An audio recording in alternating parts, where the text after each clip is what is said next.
Bartaliasen til lukker vi i Steibergodlen. Takk for det. Ja, det blev ganske en herrelisten du er vant til, hva er det du råkner i vi? Ja, vi hadde blitt spalt på siste vikskift i Øysten, og da var det Øysten i her, så vi visste det var ikke walk-over, som man sier.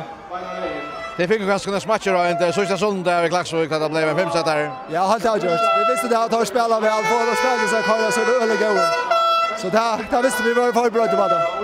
Men det virker som tid spalt og ikke som en li i fjorda og Parslo i 5-7 i Øysten. Hva er det galt for det?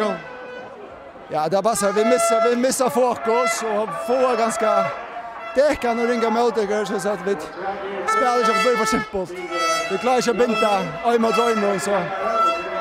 Och samtidigt sträcka tar karaktär och spela bättre än det här och görs har en underversighet så. Ja, jag hade det har varit bättre. Det är bara alltså fjärde set det var då bättre. Men det kommer otroligt väl efter 15 set nu må man säga. Ja, det var det. Vi har just affair så vi vet att kan vi köra alltså. Er det grøypande for etter nå? Da er det Steipi kommer. Er det noe færre målsrøyden? Ja, Steipi kom til Åkner. Det er 50 for å vinne. Så det kommer til Åkner. Og så var det færre vidt etter grøypene, men nå må vi også ikke. Det ser ut som det er Mjølner som gjør noen kappet for det knære Østene. Det er løydes mest i alle foran.